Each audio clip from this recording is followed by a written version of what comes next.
Apple kicked off its annual developer conference by unveiling new features incorporating AI. The tech giant looked to distinguish itself from the competition by emphasizing privacy. For all things Apple, let's bring in David Nelson, Chief Strategist at investment firm Belpointe.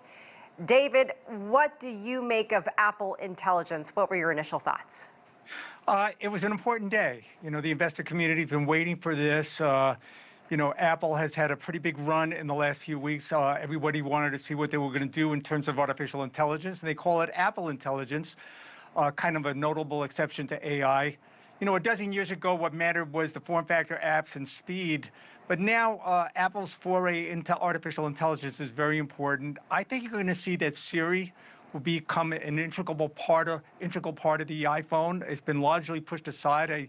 I know a lot of people haven't been using it. But I don't think the real upgrade cycle is here just yet.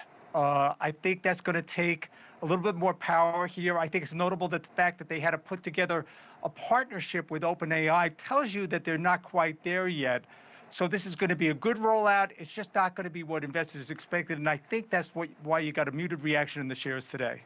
Yeah, I mean, were you surprised that there was this partnership announced to add ChatGPT and integrating it with what they have existing? Did we think there could be more potentially? And do you think in the future we could see different collaborations with Apple and other AI type companies? Probably. They're going to probably have to collaborate. I think they'd like to develop their own large language model, but they're obviously behind the curve. So if they were going to get something out, they had to do something with, a formidable player like Sam Altman. I think what they want to do is get AI to run more natively on the iPhone, because that's what will cause a major upgrade cycle. Because when you're forced to get a new iPhone because you're going to need more memory, faster chips, different chips, that goes straight to the bottom line. The last major upgrade cycle for an Apple phone was really during COVID when they rolled out 5G. From what I understand, it seems like the only phones that will be able to use this are the newer generation and perhaps the iPhone 15 and Pro Max. Interesting. Do you think Apple has any ambitions to dominate the generative AI space at all? Or do you think it's just going to stay in its lane? I think everyone wants to do that, but I think the idea that Apple can dominate at this point, I think that's largely past. I think a lot of investors would like to see Apple become the largest company in the world again, but I think that's going to prove to be NVIDIA. I think of those two companies like two ships that have passed in the night. NVIDIA has now surpassed Apple in market cap, in large part because they've adopted the Apple playbook. They're moving on to other things. Apple learned this long ago.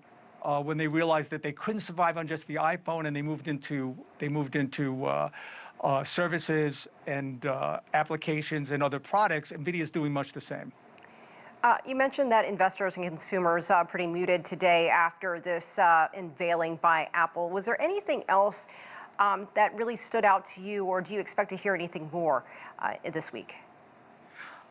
The one thing that was notable to me was after the close today was Elon Musk announced that he was going to ban iPhone products at their facilities if, in fact, they integrate OpenAI at the operating system level. So I found that pretty notable. I want to see if other companies do that. But I think what you're going to hear from the analyst community in the morning as they publish on this is that the upgrade cycle is starting.